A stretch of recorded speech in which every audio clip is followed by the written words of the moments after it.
In this video, we are going to be talking about the classic film noir from 1953, which was directed and co-written by the great filmmaker Samuel Fuller. Pick Up on South Street, and it starred Richard Widmark, Jean Peters, and Thelma Ritter.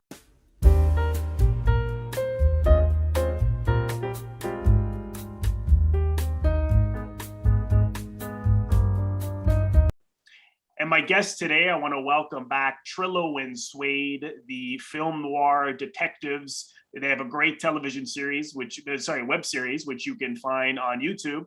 And they just shot Casa Noir, which is a short film of their life working together as detectives. So Trillo, Suede, welcome back. Thank you, Robert. It's nice to be back here. We had a lot of fun the last time. We sure did. Yeah, so we were looking forward to returning.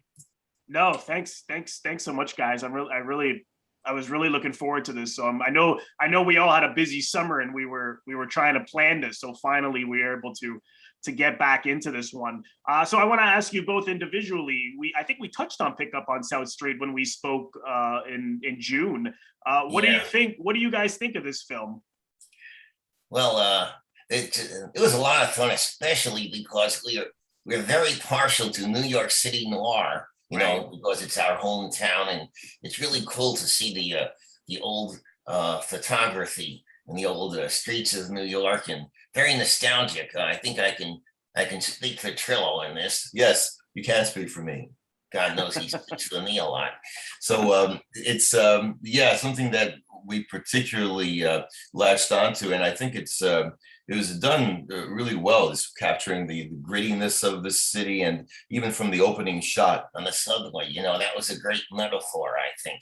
There's opening up on the shot of the subway, and then inside the subway, because it's kind of the shakiness, the crowded, the fact that it's both shaky and crowded in there, impersonal, and nobody's talking. There's all silence in there. There's an ominous feeling in the air, so it sets the pace for it. So I think that's something that goes throughout the movie. This kind of intensity. The way it's shot also, like there are slow zooms several crucial times that creates this intensity. So I'd say this feeling of intensity is what particularly, I'd say, if I had to choose the best thing about it, what would you say? Well, for me, the best thing about it was Candy. She was hot as hell. Yeah. Well, okay, I won't deny that. Oh, come on. She was smoking up the screen there. Well, I remember I asked both of you guys last time who your favorite femme fatale was, and I heard you both really love Jean Peters. So what is it about Jean Peters that you like so much? Yeah, well, she's got this kind of streetwise personality. I mean, she knows the score, but she's so it's not. But she's not typical kind of femme fatale. A little different twist on that. But the main thing, she's smoking hot. Yeah. Okay. She's definitely okay. So she's attractive. Just attractive. That's all you got to say. Well, what do you want me to say? I mean, she's attractive. Yeah, just attractive. He's trying to keep it. He's trying to keep it clean, maybe. Yeah. I don't want to keep things in perspective. Anyway, yeah. Well, okay. Yeah, she's certainly very, very alluring. But I think it's kind of, I felt sad how she falls for Skip McCoy. Especially. I mean, think that he knocks her out. I mean, doesn't know who she is at first, but even then, when he sees her, that identifies it with her own flashlight he picks up, and then he laughs. I mean, this really sets us up to really hate him. Of course, then we see another side to him a little later, but and then he wakes her up by pouring beer on her face. I mean, what could get more of a kind of an asshole move like that? No, I think he's a cool dude. Cool. Yeah, well, I mean, okay, he's rough and tumble and all that, but look how she falls for him for a reason, because they kind of gravitate to each other. She knows the deal. Yeah, so I think he's kind of the cool guy. Look, he's a lot smarter than the cops, especially that guy, Detective Tiger. That's true. Yeah, okay. Yeah, but Detective Tiger has a personal issue, with McCoy because of their history, because, McCoy got him docked 6 months of salary. That's a very personal issue. Well, whose fault is that? Because Detective Tiger's such a wuss. I mean, so McCoy, he mocked the floor with that guy. Yeah, well, I think you're I a can little bit. see where both of your sympathies lie in this film. Yeah, I mean, you got to understand. I mean, Detective Tiger is a sympathetic kind of character. Yeah, if you're another wuss. Okay, but so I found a kind of a soft spot for him. Yeah, you would. Well, anyway, You guys see him as the anti-hero, Skip? Well, I don't know. I kind of I thought, yeah, he's got these two sides. We see him later on. But as far as I got to tell you something about, you see Trillo's reaction about getting upset because they fall for each other. Candy and Skip. But that's because Trillo's jealous of me. We need all these hot dames in our line of work. Clients, suspects, and witnesses and stuff, and invariably they fall for me, not him. So I remember that. Yeah, I remember that so well. And just recently, I know you both shot Noir, this short film. Was that happening again, Swade? Were you getting a lot of the women, and Trillo was getting jealous? Well, no exception, and that's just the way it rolls there. I mean, look, Trillo, he's not a bad-looking guy. I'll give him that. And sometimes, he gets a little action, but they invariably they wake up and they go back to me if they give him a fling or something. It happened a couple of times in season 1 of the web series. There was Chloe Cliche, and she did have a little fling with him. Then she came to her senses, came back to me, and the same pattern happened with Fiona Fatale in season 2. So it is something. He takes he's a little sensitive about that. But, I'll give him this. Trillo, he's sometimes because he doesn't get so worked up in this. I mean, because he's by himself so much, he's so isolated. He gives him time to do a lot of thinking. And that's why we're a good team, because sometimes I do get distracted. I'll cop to that. I'll admit to that. But and Trillo's he kind of pulls me back into the scene, into the thinking, into what we need to do, because he's got all this time on his hands, and he kind of obsesses about things, and sometimes because of that, yeah. Is it difficult to patch things up when all these beautiful women are coming between the two of you? Yeah, well, sometimes there is a lot of tension between us, but we have business to take care of, and we ultimately get back to that. And I give him credit because he uses his time productively, because he does a lot of thinking about what's going on in the cases. Sometimes he'll come up with angles that I missed, because I can be a little sloppy. I'll admit to that, because with all those beautiful women flirting with you, yeah. I can understand. Yeah, that's the issue. Yeah. So anyway, it all works out in the end. That's why we're still partners, even though he's a pain in the ass, and I guess you might think the same thing about me. Okay, yeah, well, I certainly do, but it's true. We do as a detective team. I think we can't be beat. So that's why we're still in this together after all that. But ultimately, I just want to mention that we do have to see a client in a couple of minutes. Yeah, right. I don't want to miss her. But this is we got an appointment at the last exit. Yeah, I don't want to keep you. I don't want to keep you guys. So yeah, I know you got Jonathan in the wings. Yeah, I know. So I could talk to him more about Pickup on South Street. Crazy fan. Yeah. But so sorry, go ahead. No, sorry. I just want to. Well, you wanted to say something about the end of the movie, huh? Yeah, I just want to say that I found it was a very gripping movie all along, except the ending to me was a little disappointing. It's certainly not the typical film noir ending on a dark note kind of thing. Right. It was an upbeat ending, and I thought it sort of took away a little bit from it, because I think a little bit more of a dour sort of. Gloomy, less happy ending would be in keeping more of the spirit of film noir in general, and I think of even of the film. I think the ending was perfect. I agree. Yeah, I think it's on that one. I love the ending. Yeah, I think who says you gotta always be the same thing? It's cliche, for film noir. I think That's that you're true. just right. And But actually, there are a number of film noirs that have happy endings. The Big Heat comes to mind, also ends on a good note. yeah, it's just not the stereotypical type of ending Right. that we think of. But yeah, it's not the only one. I thought it ended just right. Well, look, I'm not surprised by Trillo because it reflects his gloomy personality. Okay. Anyway, I think we better go to our meeting. I had a feeling you would say that, Slade. Yeah. Well, yeah. So You guys that's got to get right. going. All right. I won't keep Yeah. you, but thanks so much for stopping by. I Yeah. appreciate you letting me know what you think of Pickup on South Street, and I look forward to seeing Casa Noir. Keep me posted. Yeah, we're gonna do that, and I think our fan. We got this crazed, deranged fan named Jonathan Geffner, and Right. I think he's hanging out there. He wants to talk to you, so we'll come back in a minute. okay, right. we'll bring Jonathan. Nice All to right. see you Have a again, good day, Robert. guys. We'll see you soon. There he is, Jonathan. Hi. Wow, those guys are a lot to handle. Yes, they are. Well, I brought that burden upon myself when I created them. Of course, they think they created me, I believe. But however it is, they are definitely a big part of my life now. Oh yes, no, absolutely. I appreciated both of their take on Pickup on South Street, and I wanted to get into it much more in depth with you. So, what do you think of this film?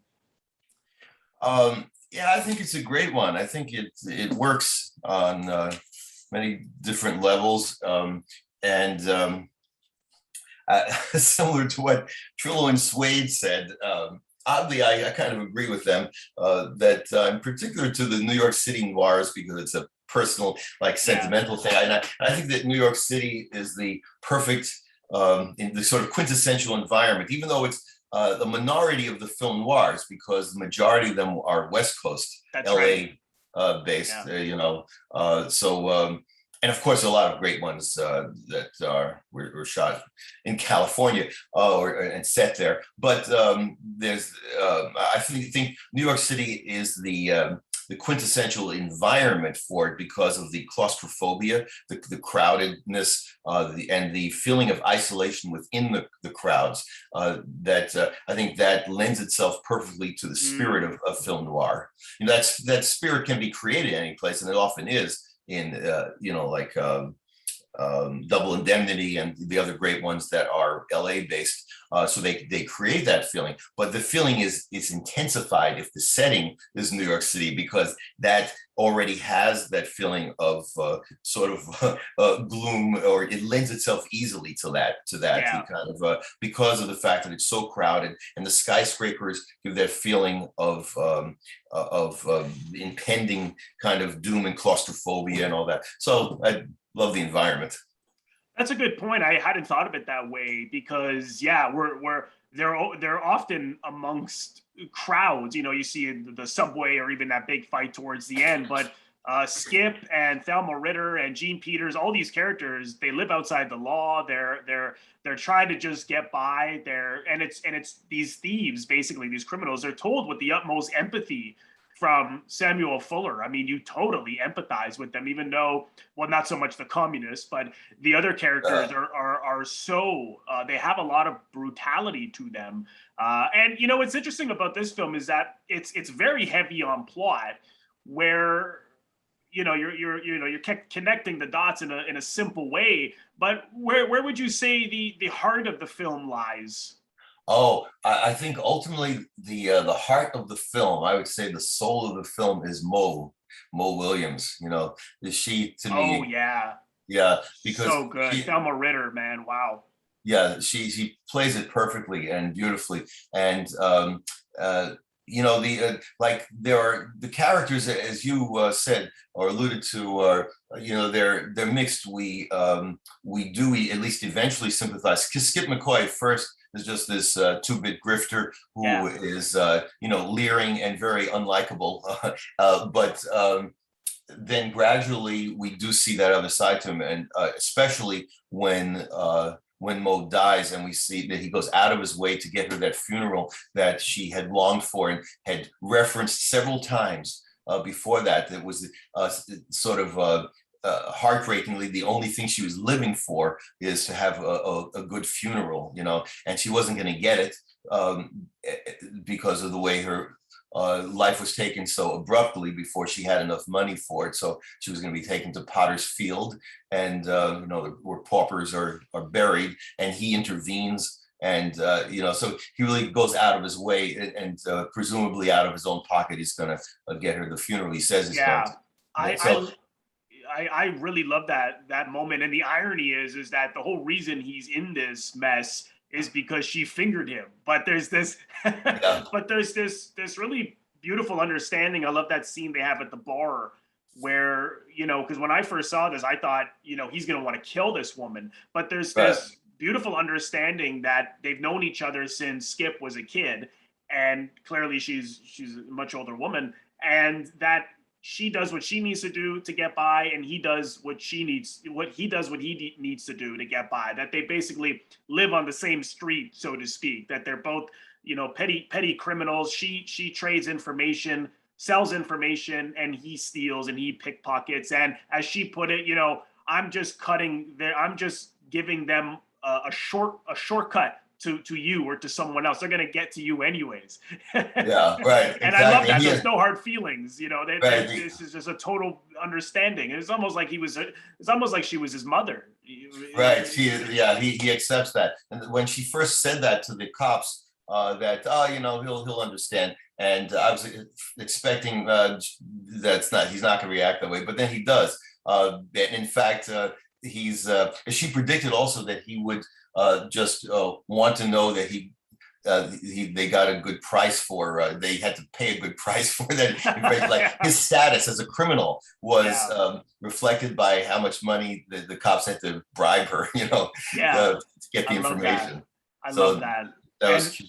And that she got an Academy Award nomination for this, and that beautiful monologue she has right before she's killed by Candy's ex-boyfriend, who's this, Joey, this communist who's after Skip. And, it's interesting that she'll trade information, she'll sell information, but if it's for a communist, she won't do that, because that's just draws the line there. Yeah. He draws the line for a communist. And that scene is so sad where she, he has a gun to her and she's home, and you see she lives in this tiny shack, and basically saying you'll be doing me a favor by killing me, because she's getting old, she's tired, and how is she gonna this is a difficult rat race for anyone, and she's a woman in her 50s at this point. So again, Fuller just told this story with the utmost empathy for characters that people would not want to know in life. It's really interesting. Yeah, exactly. That's why when you ask me, to me, it's a no-brainer that her character is the heart of the movie, because even though we do have sympathy for McCoy, especially at that point and later in the film, and certainly we have sympathy for Candy. She's a dupe in the stealing of the film in the first place, has no idea that's what is being asked of her. And she's a sympathetic character, but Mo's character is really just so heart-wrenching, because she later in life, she's lost all hopes. Her dreams, her goals have just been lowered to the point of living only to get money for her funeral. So it's just so heartbreaking. We feel we can sense it in her personality, the way she plays the role, that she really doesn't have any mean bone in her body. She just her life has gone this way, that in order to survive, she found a way to do it, but there's still honor among thieves, and she draws lines. She won't do certain things. Yeah, no, I love that. And it's I've always loved Thelma Ritter, Miracle on 34th Street. She was in another film that's lesser known called The Incident that I love, and so many really great New York films. And she became an actor. I only read this last night. When she was in her 40s, she had 2 children. Oh, really? That I didn't know that. I didn't know much about her. And A Miracle on 34th Street, which is only, maybe 6-7 years before this film, was her first ever film, her first ever performance. And she has that one scene, and she always just, I don't want to say stole the scene, but she really pops out. She's so distinctive. She's so present. She's so, I mean, someone really needs to write a biography on her life, because I find that so fascinating that in the 1940s, at a time when most women, unfortunately, after 40, they could hardly get parts. You could bet Betty Davis and Joan Crawford, and she becomes an actress and goes on to get these Academy Award nominated performances in some films, and unforgettable performances. I mean, she's really someone that people should everyone knows that face. Of course, she was in Rear Window, is another classic, but she's someone people really need to study, because I think she was a fantastic actress. Yes, I think so too. And certainly here, she just nailed this role amazingly. And that scene right before she's killed, I took note of this, that there's one shot when she gives that speech about her life, and it expresses her resignation, which is really she's expressing what we now would call as a deep depression. And she does that so beautifully, and also the camera. It starts off mid shot, and then it's a very slow zoom while she does it, and it's one shot. A minute and 19 seconds. I checked that. So that's for 1 minute and 19 seconds of her speech. It's one continuous shot with a very slow zoom, and it's so powerful by the time it ends on her close-up right before she dies. Mm-hmm. And there's a lot of little things in that one scene that works so beautifully. Like she turns on the phonograph near her bed right before she's confronted by Joey, and it plays this beautiful, lilting, romantic, gentle song, French, song of the era, and that music was talking about, and even the lyrics. I've made some notes, see if I could even find them here. But it's a very kind of wistful and romantic song, and this is while she's giving this depressing speech, and as she's and when she is finally killed, and then it. In fact, the last shot of the scene is it goes to the phonograph, and then we hear the shot. So it's it works just perfectly. Apparently, as soon as Sam Fuller heard that song, he said, "We got to get that song. I don't care what we have to pay." And apparently, it cost him nothing. Really? It was, and apparently it was redone by many other artists, like Frank Sinatra, for example, did a recording of that song. I forget the details. You could find, Eddie Mueller did a video about this film that you can find on YouTube, the TCM, the Noir Alley host, and he said, the rights to that song cost nothing. It was not a well-known song until, as I said, some of these big artists re-recorded it.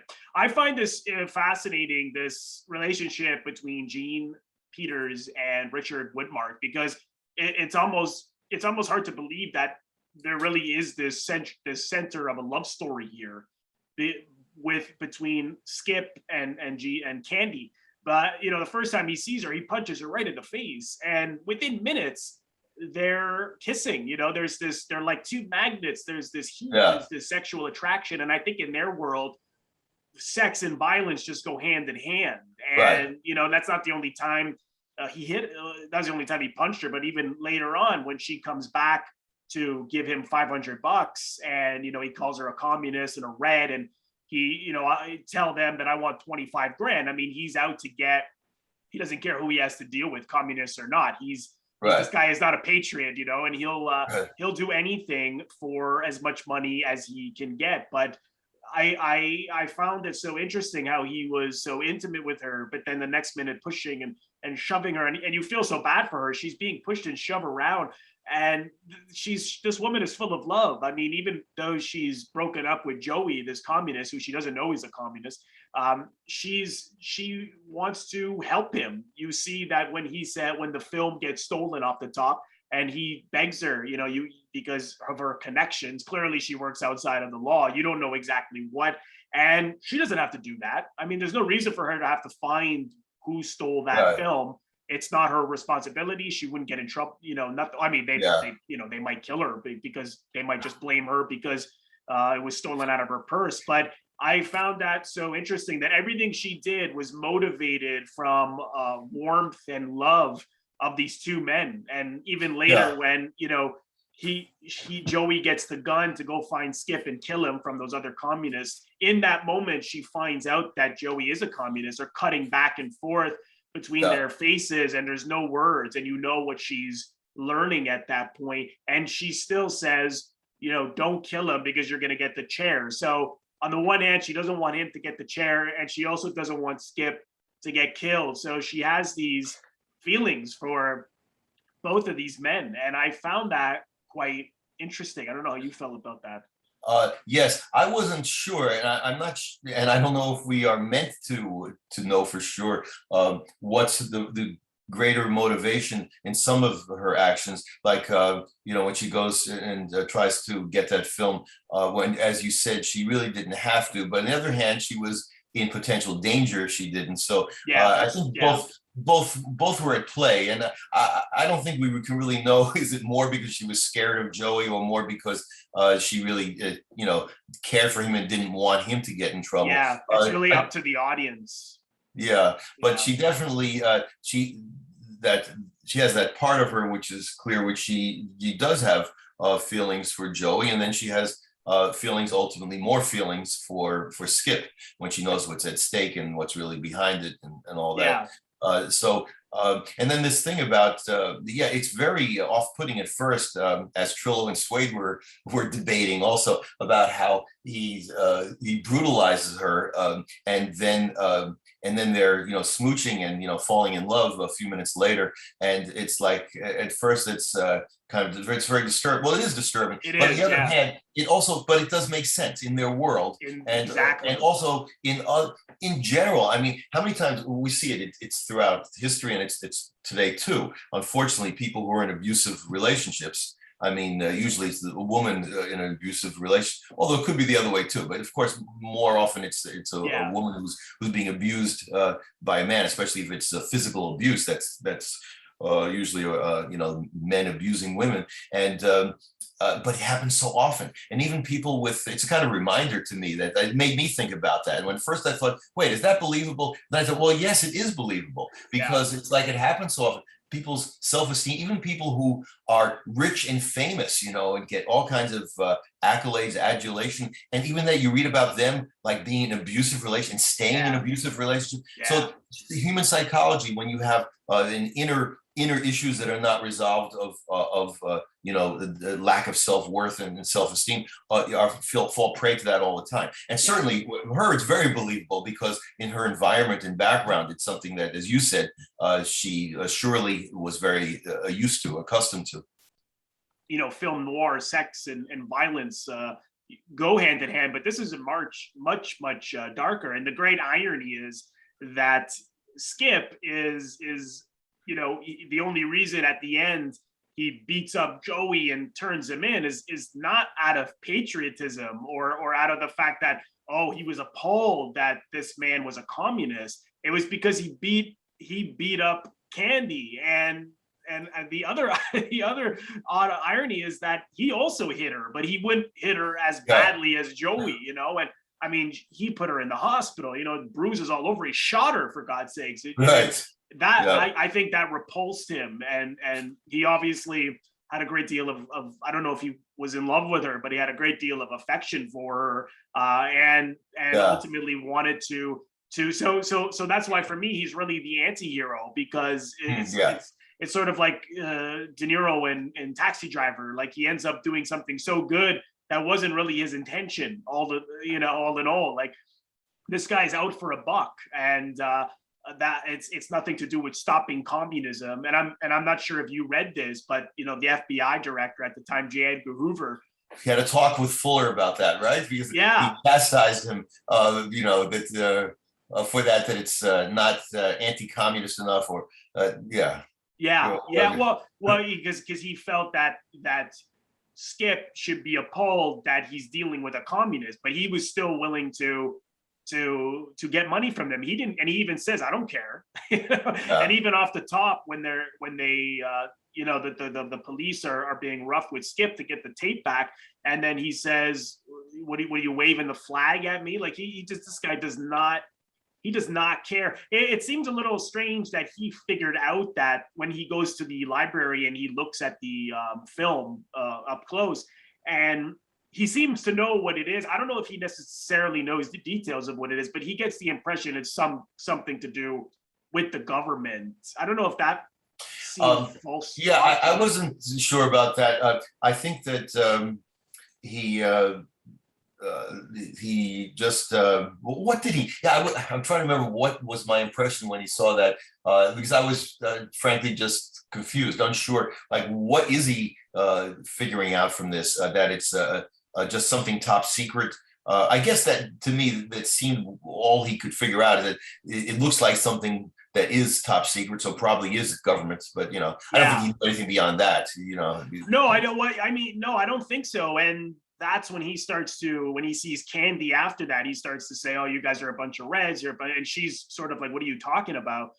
So I don't know exactly how he figured that out. Maybe it's just, maybe he, you know, here we are, early 1950s, the Red Scare and all the atomic. Oh, wait a second. No, I'm sorry, but I think wasn't he was hauled in to the police precinct, and it was the FBI agent.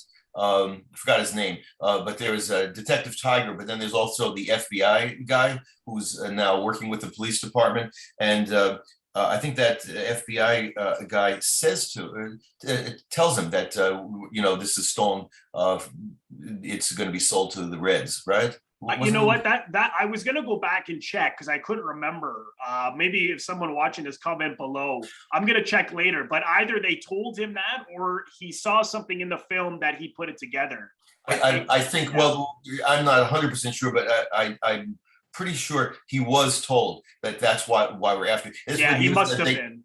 They both told him, Tiger, who had it in for him, but still said, hey, I'm going along with the FBI on this one because, you know, we'll let you go. We're not going to prosecute you for the theft, for the pickpocketing, if you give us the film, because this is much more important. These are Reds who are going to get it. So he knew that. And when he's checking the film, he just wants to see, does it look like something that would be a top secret? And then, yeah, it looks like that type of thing. Yeah, I think.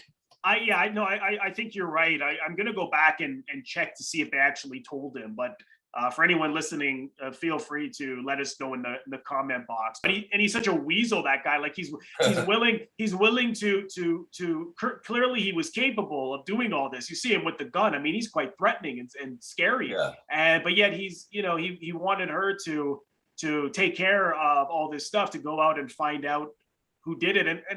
And you know, he gets this poor woman. My heart really went out to her. Like, he gets her to do all of his dirty work until he had to do something, until his bosses basically put a gun in his hand. And you know, I think that's where, you know, obviously because he was a communist, they also wanted to make him look like he was the scum of the earth. And he really is.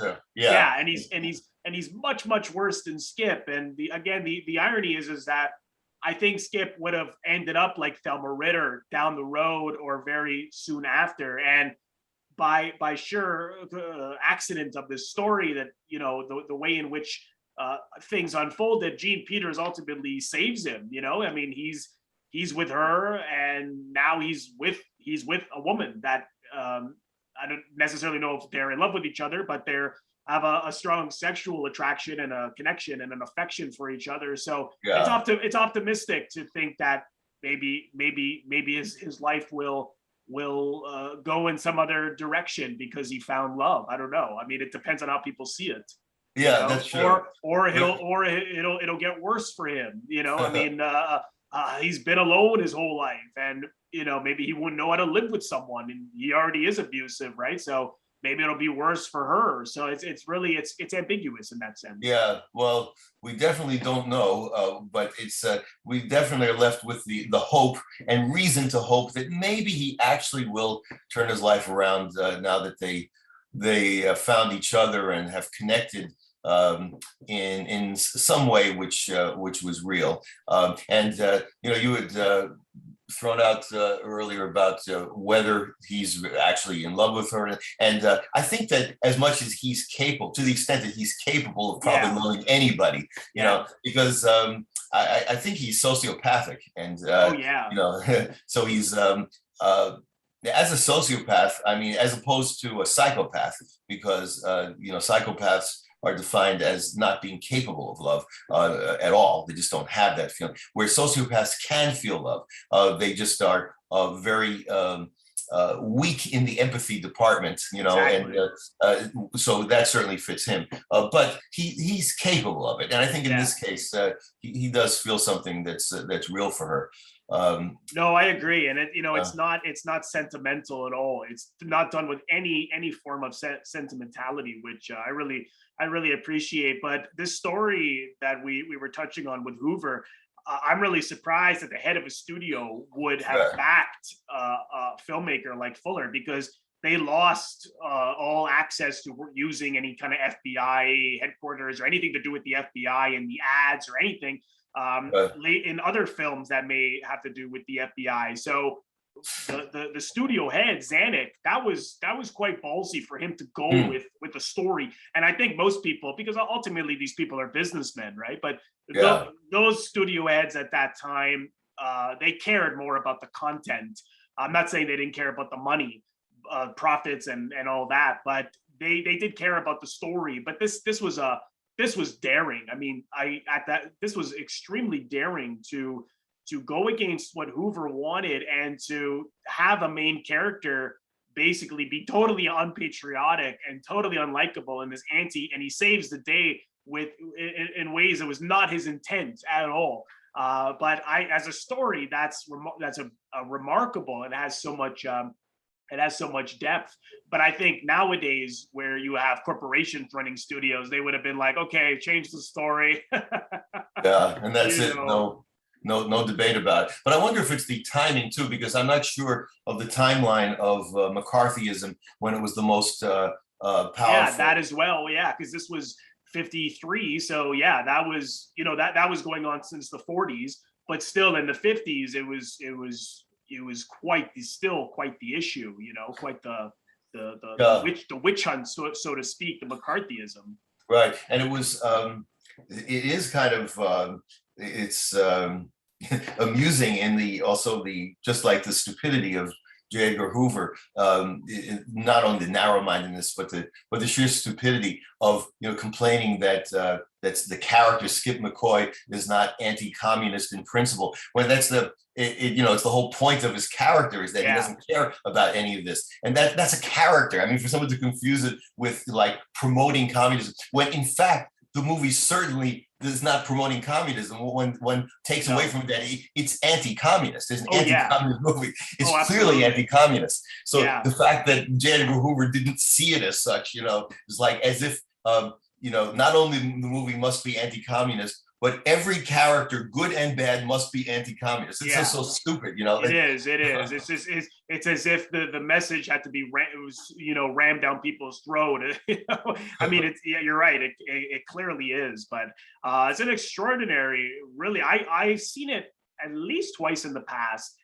So I don't think this must have been my third time, no more than 3 times, and I enjoyed it much more than I remember, because I think it's one of those films that offers a lot in terms of feelings and the humanism, these people that are really interesting and have a lot of depth and range. So those are the kind of movies I like the most, the people, the characters, as opposed to something that is pure plot. Here we see a strong plot, but also strong characters. Yeah, I agree. And this was, I believe, the third time I saw it. I just watched it last night, and I had seen it twice before, years ago. And I liked it very much the first 2 times. I liked it even more yesterday. I was kind of blown away yesterday. Like, wow, it's even better than I thought, because just the way I noticed little things about how it was filmed, the pacing of it, and the cinematography, the way camera angles are used, and the slow zooms, and all kinds of little things. I remember, like, for example, in the cafe when Mo is meeting with him over coffee with Skip McCoy, and bringing him up to snuff with what's going on in the search for him. And it's this again very foreboding point in the movie and the plot. And then at the very end of the scene, when she leaves and he's like deep in thought about what's his next move, and the last sound we hear is a foghorn in the background, and then it cuts out. And to me, it was like I got a chill when I heard the foghorn, just little touches like that, because it seemed to be just perfect. Foghorn sort of expressing the loneliness, the kind of what it symbolized, that kind of feeling. So little things like that, and many times there were these little things that just add to the mood, and it helped create it to back up what's going on screen. Oh, like I wanted to also mention the shack, the where he lives. Skip lives in this little shack right off the pier, so it's actually on the water, in the East River, and it's such a perfect metaphor for his being on the outs of society, right? He's on the edge of society, and this where he lives is literally on the edge of the city. In fact, a little bit outside of the city. He's in the water, actually. And he has to, and it's like a shaky little shack. There's this very shaky little bridge that is the only way access to get into his little shack. And also, do you notice that the sign on the painted on his little shack is bait? Like I didn't notice that. Yeah, so he's living in the, and presumably he's not selling it. It's like it used to be a bait store, and then he's renting it something now, but they still have that little sign on there, and bait. And I was thinking, like, I don't know if it was intentional, but I would assume there's some intent in that like he is always like he's throwing out bait, to catch people as a pickpocket. So it's like that seems to fit. That the name of his little home is bait. Yeah, and even that's a good point. I didn't notice that, and in a way, he himself is bait because everyone's going after him. Right? Yeah, he is the bait. He's the fish that they need, right, to pull in. Right. The cops and the communists and everyone is after this guy, and he's so he is the bait. You're right. It's more that he's the bait. I was thinking, like, as a pickpocket, I was thinking his charm is what he throws out as bait, because he has this leering smile and stuff like you see that he throw that in the very first scene at Candy, and that helps him physically to get in proximity, and one assumes that his mode of operating is that he throws out charm bait to get what he wants. But that's one meaning, but I think the bigger meaning is what you were saying, that he actually is the bait.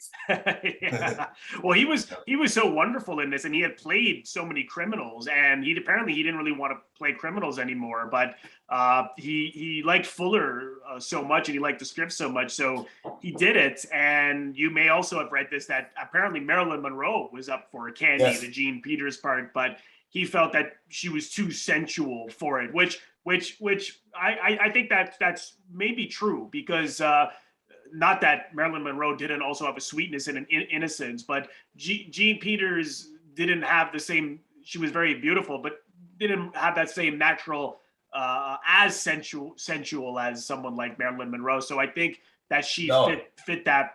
Oh, absolutely. Better. Yeah, I think she was just wonderful. It was perfect for it. And I also think Marilyn Monroe, she could have played it, but I think she didn't have the grittiness. I don't see her as, Jean Peters had that perfect combination that she was able to bring to the character of this street smart personality, with still having the sweetness, within her, but that mix, she's a girl of the streets, and she knows her way around the tough world that she's living in, but she's also got this sweet side, and even she talks with this kind of low-class New York accent.